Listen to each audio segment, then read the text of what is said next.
Hello everyone, this is संध्या। जैसा कि हमने पिछले 4 क्लासों में इकोनॉमिक्स का चैप्टर 3 निर्धनता एक चुनौती पढ़ा। उसमें हमने निर्धनता क्या है, निर्धनता के कारण, निर्धनता सामाजिक वैज्ञानिक दृष्टिकोण से कैसे है, निर्धनता रेखा क्या है, वो सब पढ़ा। और आज हम पढ़ने वाले हैं निर्धनता के अनुमान। अब आप पूछोगे कि निर्धनता का अनुमान क्या है। निर्धनता का अनुमान मतलब ये कि भारत में निर्धनता का अनुमान कैसे लगाते हैं, या फिर निर्धनता धीरे धीरे कम होती जा रही है, ये हम कैसे पता करेंगे।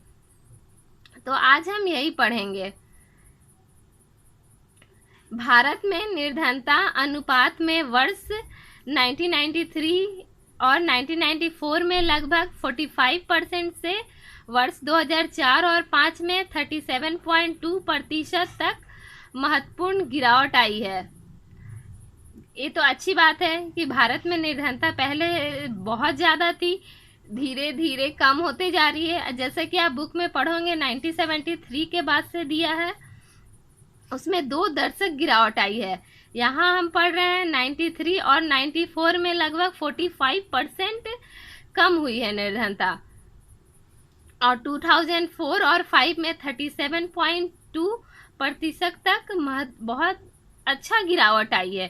कहने का मतलब ये है कि हमारा देश धीरे धीरे क्या बहुत अच्छा से तेजी में निर्धनता से उबर रहा है। सेकंड पॉइंट है, वर्ष 2011-12 में निर्धनता रेखा के नीचे के निर्धनों का अनुपात और भी गिरकर 22% पर आ गया। बुक में 2011-12 तक का ही दिया हुआ है, अभी का नहीं दिया हुआ है। तो वर्ष 2011-12 में निर्धनता रेखा के नीचे के निर्धनों का अनुपात और भी 22% गिरकर आ गया है नीचे। हर 5 साल पर इसका आकलन होता है, तो 2011 और 12 में और भी नीचे आ गया है। और इसके बाद है, यदि यही प्रवृत्ति रही तो अगले कुछ वर्षों में निर्धनता रेखा के नीचे लोगों की संख्या 20% से नीचे आ जाएगी। अगर एक क्वेश्चन आ सकता है आप लोग का, निर्धनता का अनुमान लगाए, या भारत में निर्धनता का अनुमान कैसे लगाते हैं, या फिर ये भी क्वेश्चन आ सकता है कि भारत में निर्धनता किस प्रतिशत से कम होते जा रही है। ठीक है, तो इसमें आप लोग ये पॉइंट्स लिखेंगे, आप इसको नोट भी कर लीजिएगा अपने कॉपी में। और अगर ये क्वेश्चन आएगा निर्धनता का अनुमान कैसे लगाते हैं, या फिर निर्धनता कम कैसे होते जा रही है, ये बताएंगे, आपसे पूछेगा, तो आप ये सारे पॉइंट्स लिखेंगे।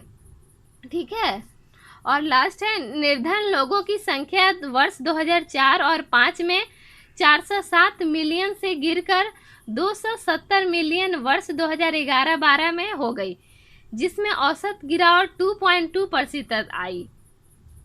2.2% आई। जैसे कि बता रहा है कि 2004 और 5 में 407 मिलियन से गिरकर 270 मिलियन वर्ष 2011-12 में हो गई। सोचिए कितना ज़्यादा अंतर हो गया ना, कितना ज़्यादा डिफरेंस हुआ, जिसमें औसत गिरावट 2.2% हो गया।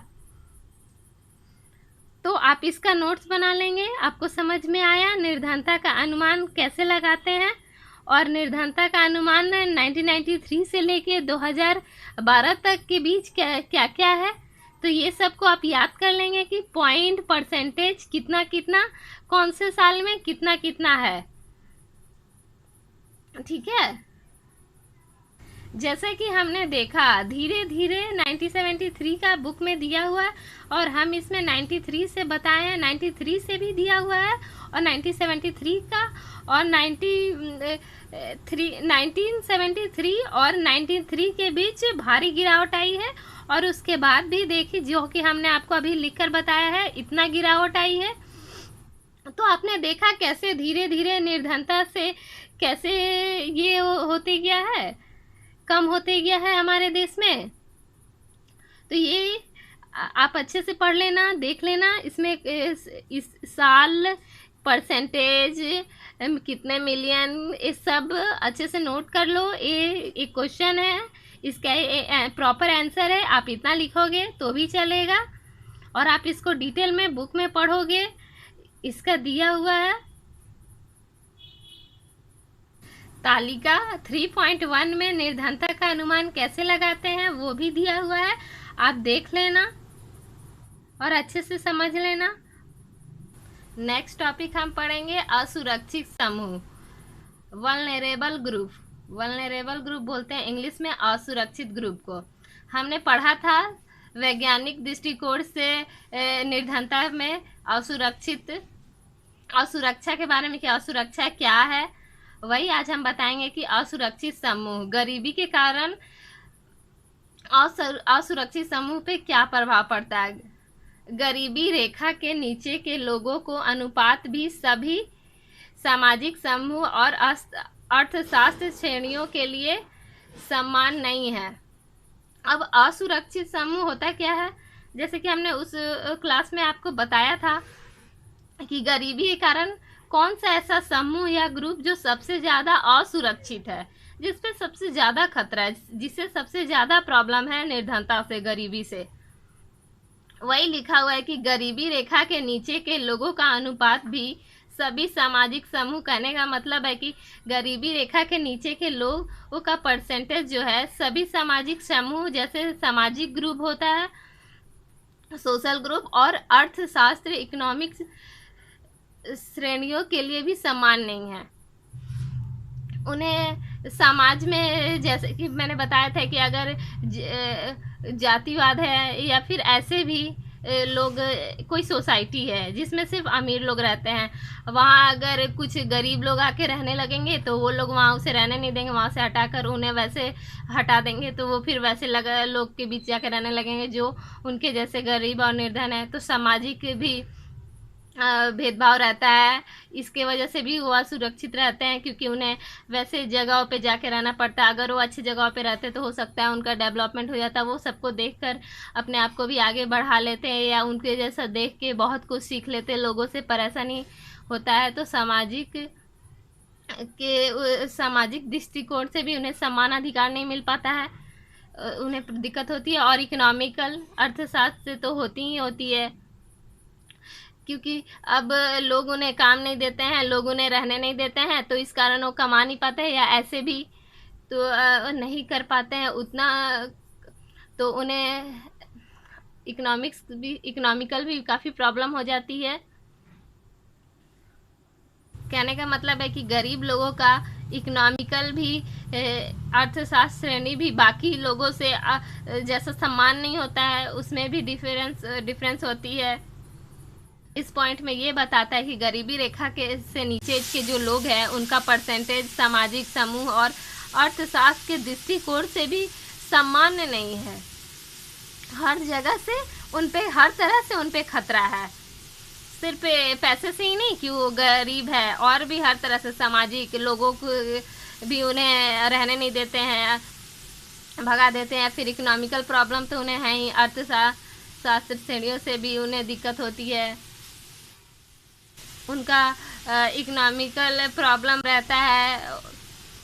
और दूसरे पॉइंट में आते हैं सामाजिक रूप से वंचित अनुसूचित जनजाति की आबादी के सामाजिक समूह में भूमिहीन, आकस्मिक मजदूरी, श्रम होने के दोहरे नुकसान और समस्या को गंभीरता पर प्रकाश डालते हैं। जैसा कि मैंने पिछले क्लास में बताया था कि हमारे देश में जाति को लेकर काफ़ी भेदभाव है। जैसे अनुसूचित जनजाति है वो सामाजिक रूप से वंचित रह जाती है, सामाजिक समूहों से वंचित रह जाती है, और उनके पास अगर अपना ज़मीन नहीं है तो वो दूसरे के खेतों में जाकर मजदूरी भी नहीं कर सकते हैं, क्योंकि लोग जानते हैं कि वो ये जात का है, अनुसूचित जनजाति का है, ऐसा है, तो वो लोग उन्हें काम नहीं देते हैं, तो उन्हें दोहरा नुकसान होता है। कहने का मतलब कि असुरक्षा, जो अनुसूचित जनजाति के लोग हैं उन पे दोहरा असुरक्षा है। एक तो है कि उनके पास खुद का ज़मीन नहीं है, भूमिहीन है, दूसरा है कि सामाजिक समूह लोग उन्हें समाज में अपने रहने नहीं देते हैं, और तीसरा उन्हें मजदूरी भी नहीं काम भी नहीं देते हैं, तो उन्हें बहुत सारे दिक्कतों का सामना करना पड़ता है। जैसे अनुसूचित जनजाति के 100 में से 43 लोग अपनी मूल आवश्यकताओं को पूरा करने में असमर्थ है। इसी तरह नगरीय क्षेत्रों में 34% अनियत मजदूर निर्धनता रेखा के नीचे हैं। लगभग 34% अनियत कृषि श्रमिक ग्रामीण क्षेत्र में और 29% अनुसूचित जाति भी निर्धन है। तालिका 3.1 में आप देखेंगे कि अनुसूचित जाति और नगरीय क्षेत्रों के जितने भी मजदूर हैं और ग्रामीण क्षेत्रों के जो मैंने अभी आपको बताए वो सब दिया हुआ है उसमें। आप उसमें ठीक से देखेंगे और ठीक से पढ़ के समझने की कोशिश करेंगे। अनुसूचित जनजाति में जैसे 100 में से 43 लोग अपने मूलभूत आवश्यकताओं को पूरा करने में असमर्थ है, क्योंकि वो तो एक तो वो अनुसूचित जाति के हैं, उन पे वो पहले से ही निर्धन होते हैं। जैसे कि इसमें बताया कि आधा %, मतलब 100 में तो आधा असमर्थ ही है अपनी मूल आवश्यकताओं को भी पूरा करने से। इसी तरह अगर नगरीय क्षेत्र में 34% है जो मजदूर अनियत मतलब अनियमित है और निर्धनता रेखा के नीचे है। लगभग 34% जो है कृषि श्रमिक है। तो अब कृषि श्रमिक में देख लो, कृषि वाला में 6 महीना काम में होता है खेती में और कुछ महीने नहीं हो पाता है। हमेशा सालों भर तो लोग खेत में काम करते नहीं हैं। और ग्रामीण क्षेत्रों में भी उतनी ही है, 34% ही अनुसूचित 29% है अनुसूचित जाति अभी निर्धन है।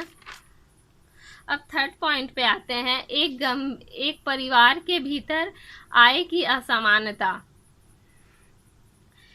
एक कहानी दिया हुआ है, स्टोरी शिवा रमन की, जो कि आप जरूर पढ़ना। मैं थोड़ा शॉर्ट में